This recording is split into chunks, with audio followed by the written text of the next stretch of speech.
Bienvenue sur Info 83, mi-artisan, vous avez jusqu'à jeudi, le 14 octobre, pour élire vos futurs représentants à la Chambre de métiers de l'artisanat du Var, de liste, en lice, pour vous défendre, vous accompagner, les métiers de l'artisanat qui représentent 80% des entreprises. On va en parler avec nos invités. Et la première liste que nous recevons aujourd'hui, 48 500 artisans. Voter, c'est important. On a un petit clip pour vous, en tout cas la Chambre de métiers et de l'artisanat, un petit clip pour vous. Regardez.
Voter, c'est important. C'est vrai qu'en 2016, il y a eu simplement, je crois, ou seulement, pas simplement, à peine 8% de participation. Nous recevons donc la liste conduite par Valérie Maronne, pardon. Bonjour Valérie Maronne, Bonjour Thierry, fier d'être artisan. fier d'être artisan. Et Malik Daman également, qui est avec nous, qui est artisan, Bonjour pour Thierry. accompagner Valérie. Bonjour. Merci d'avoir accepté notre invitation. On va parler surtout justement de cette mobilisation, cette participation. Je l'ai dit il y a un instant, en 2016, un taux de participation de 8%. Qu'est-ce qui explique ce taux de participation faible, Valérie Maronne? Alors le taux s'explique que les artisans aujourd'hui, en fait, ne savent plus, n'utilisent pas les services, pour bonne partie n'utilisent pas les services de la chambre de métier et se sont totalement détournés de la chambre de métier. Donc en fait, c'est pour cette raison qu'ils ne voient pas leur intérêt à voter pour la chambre de métier. La chambre de métier est utilisée à la création et à la radiation, c'est ça, Malik Daman? Oui, tout à fait, mais il faut pas que, enfin, il faut que ça Bah serve non. à autre chose, bien évidemment.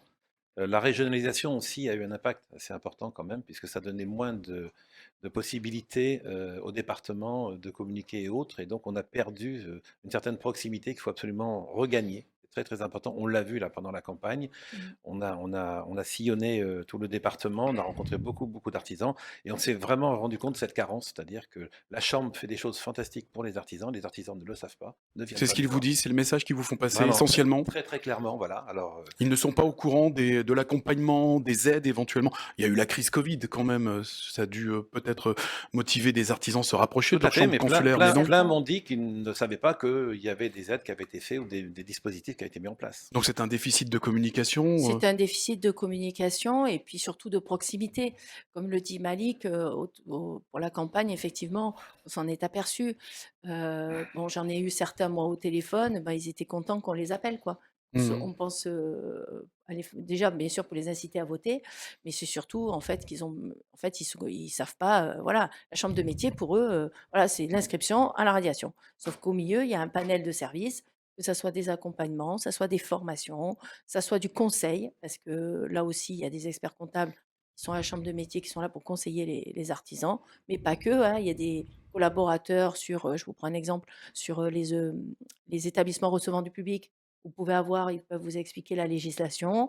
Voilà, donc ces services-là, souvent, ils se tournent vers des professionnels, mais alors qu'ils ont un service qui est gratuit et qui est à leur disposition. D'autant plus que le vote est simple à effectuer, hein, ça se fait par internet, c'est ça? Alors ça se fait par internet ou ça se fait en renvoyant simplement une enveloppe, tout est préparé, ça met quelques secondes, mais on s'est rendu compte en appelant les gens et en essayant de les motiver à appeler que beaucoup avaient déjà jeté les enveloppes.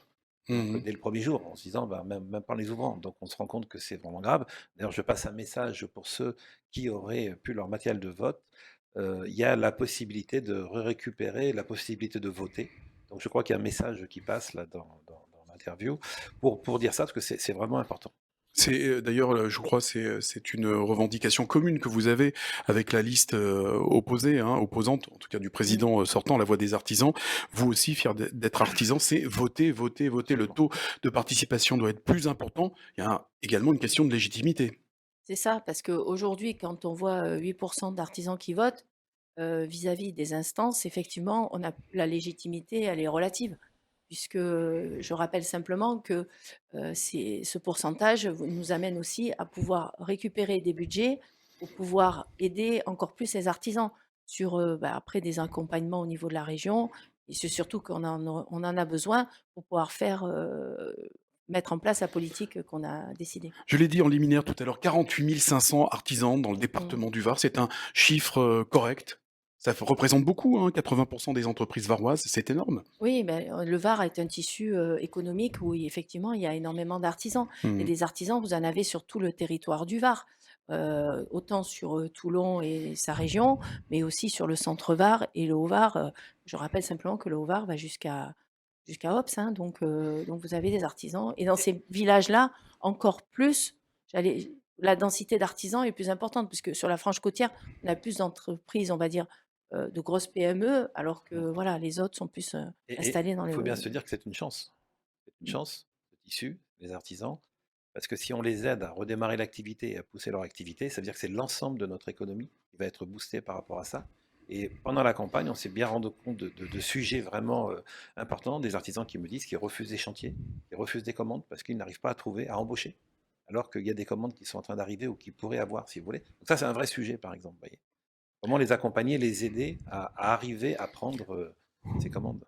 On va y revenir dans votre programme qu'on va survoler puisqu'on vous mmh, avait reçu lors d'une précédente, tout à fait. émission où vous avez consacré une vingtaine, un peu plus de 20 minutes d'ailleurs. Donc c'est très simple, artisan au pluriel votons, tout attaché, artisanvotons.fr pour, vous manifester, en tout cas donner votre voix à l'une ou à l'autre, des listes. Donc c'est, Valérie Maronne, fille et femme d'artisan, co-gérante d'entreprise familiale spécialisée dans la domotique, et membre du réseau FCE Femmes Chefs d'entreprise de Toulon, du club égalité entre les femmes et les hommes du Var, auprès de la préfecture. Une femme très active, hein, Plutôt, plutôt. mais j'ai toujours été.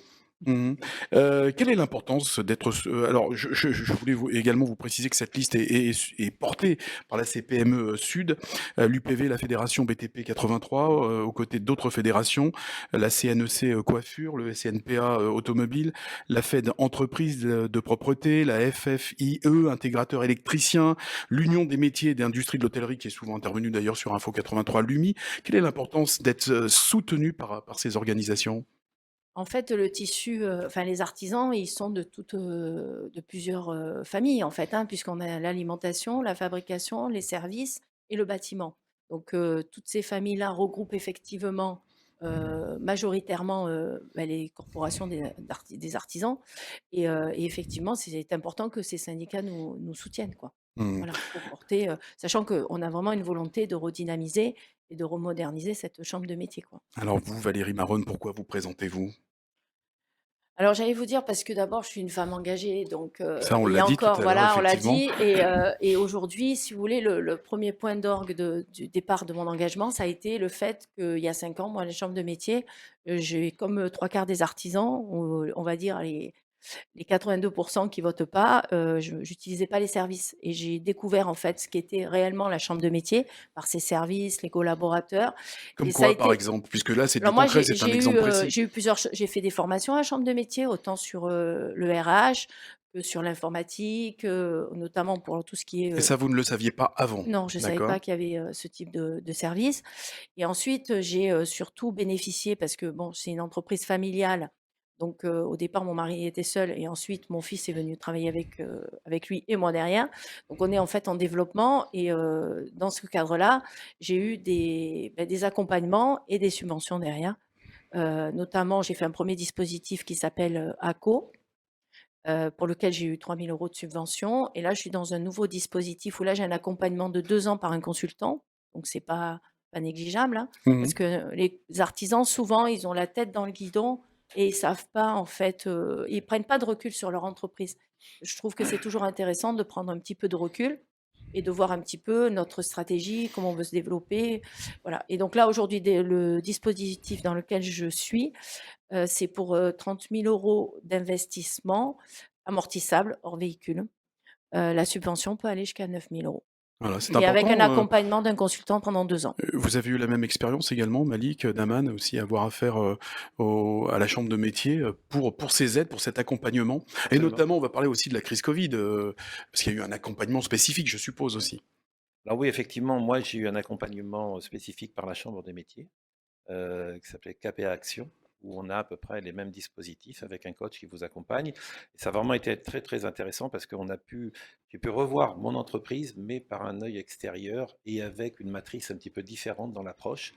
Et donc du coup, on a énormément progressé à travers ces dispositifs. Donc c'est vraiment des dispositifs de qualité qui sont produits à la Chambre.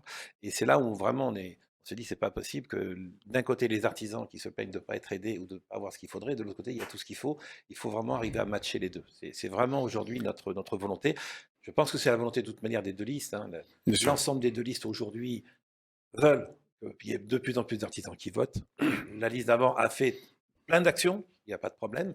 Il faut peut-être faire différemment pour arriver à ensemble à faire revenir les artisans au sein de la Chambre. C'est vraiment notre message. Voilà, donc faire connaître effectivement toutes les aides, l'accompagnement que peut fournir la Chambre de métier et de l'artisanat.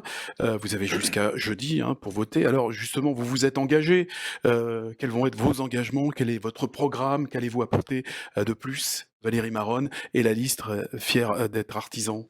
Alors là, en fait, ce qu'on a, c'est effectivement, on en a parlé en préambule, mais on va reparler de la proximité. Aujourd'hui, les artisans votent pas. Pourquoi? Parce qu'ils savent pas à quoi sert une Se chambre. sentent seuls? Voilà, ils se sentent seuls. Et puis c'est surtout qu'en fait, la chambre, ils voient pas l'intérêt. Ils savent qu'ils payent une taxe, mais ils savent pas à quoi sert leur taxe déjà. Donc je crois qu'il y a un gros travail à faire on va dire, pédagogie là-dessus. Alors à quoi elle sert cette taxe justement? Et bien justement, à financer tout ce qui est formation, Mmh. les accompagnements. Alors les accompagnements, il y a une partie des accompagnements qui sont financés par la région. Par le conseil régional en fait, puisque Bruno Alors ça, Muselier est très engagé. les taxes, c'est national, c'est ça? C'est Ça national et redescend à la c'est région, redescend. c'est redistribué C'est ça. En fait, au c'est département? national, c'est versé au national, ça redescend en région et la région redistribue, puisque aujourd'hui on parle bien. La chambre de métier, il faut simplement rappeler qu'elle n'est pas de département. Elle a une délégation départementale, mais enfin, on va dire les budgets, ils sont pas au département, mais ils sont à la région. Donc c'est la région qui redistribue les budgets. Comment se fait la répartition? C'est en Alors là, fonction de l'importance, la La légitimité, libertance, oui, la effectivement, de la participation légitimité, justement? du Mmh. du département, en fait. Tout à fait, mais Mmh. dans la réalité, les départements n'ont pas les mêmes spécificités. Nous, dans le Mmh. Var, on a beaucoup de CFA, par exemple. Oui, 4. c'est 4, ça. Il y en a 7 dans la 4 sur région. 7, voilà. Donc, typiquement, il y a un besoin de budget pour accompagner ces CFA. Il le faut, il faut absolument pas lâcher ça parce que c'est l'avenir. On va poursuivre sur votre Ok. programme. Merci Malik Daman. Donc la proximité, la promotion de l'artisanat également, je suppose. La promotion de l'artisanat, effectivement, aujourd'hui, on sait qu'il y a des chartes de proximité qui ont été signées avec certaines communes. Mais j'allais dire, à part une qui me vient à l'esprit, mais sinon les autres, les chartes de proximité, on a un petit peu interrogé certains élus. On sait que les chartes ont été signées, mais derrière, c'est pas suivi des faits. Donc il faut que derrière, de toute façon, la chambre de métier, il y a un déficit de communication, pardon. On a compris. Voilà, un déficit de communication. Parce que aussi, Parce peut-être de moyens aussi. il y a peut-être, il y a un souci de moyens, mais voilà, il y a vraiment un déficit de communication et c'est à mon avis, c'est ça aussi qui fait que les artisans s'en détournent. En fin de compte, cette démarche était une bonne démarche, hein, mais pas Mmh. suffisante. On se rend compte maintenant aujourd'hui sur Ouais. le terrain, vraiment. C'était très bien de se rapprocher des mairies, c'était très bien de venir Mmh. expliquer, mais derrière, il faut ça continue, qu'il y ait encore d'autres actions. Voilà, c'est vraiment le sentiment qu'on a. Autre déficit aussi, c'est la main-d'œuvre. Eh oui. On souffre une carence de salariés dans les métiers dits techniques. Alors, Ça fait partie de votre ça programme fait partie de également? notre programme. Ça fait partie de notre programme et c'est récurrent dans toutes les professions d'ailleurs.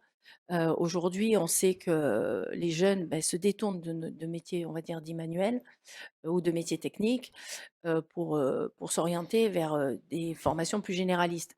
Bon, l'apprentissage, c'est une chance, pour les jeunes de se former, à la clé de trouver un emploi à la fin de leur formation, parce qu'au vu de ce qu'ont besoin les besoins en main-d'œuvre que nous avons, il est évident que on a besoin de former. Alors former, c'est bien. Moi, simplement pour les CFA, il y a des choses qui se font dans le Var qui sont très bien.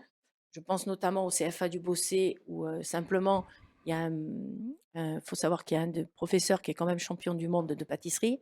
C'est pas n'importe quoi. Ah bah Ce non. monsieur s'engage pour faire valoriser ces jeunes et leur faire faire des concours au niveau pâtisserie. Et ça, on le met pas en valeur. Donc je pense que ça fait partie des choses. Ça demande pas tant de budget que ça. C'est simplement de la mise en valeur et de la mise en lumière de toutes ces formations et de ces gens. Le programme de la liste Fier d'être artisan avec Valérie Maronne, Malik Daman. Un dernier mot libre, donc à vous, si vous souhaitez vous exprimer sur quelque chose de particulier avant de clôturer cette interview. Alors, ce que j'allais vous dire, c'est surtout qu'ils votent. Ouais. Impérativement que les artisans votent, qu'ils comprennent qu'une chambre de métier, c'est pas qu'une taxe.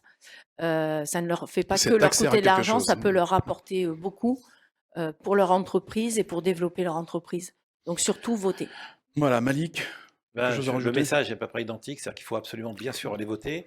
Nous sommes de toute manière des deux côtés des artisans qui s'engagent pour les artisans, Mmh. pour faire avancer la chose, si vous voulez. On est conscient et on comprend les problèmes que l'on a, mais on a besoin d'être crédible. Et pour être crédible, il faut absolument que les gens votent. C'est vraiment le message, c'est vraiment important. Ça demande quelques instants et c'est vraiment quelque chose qu'on trouve de primordial.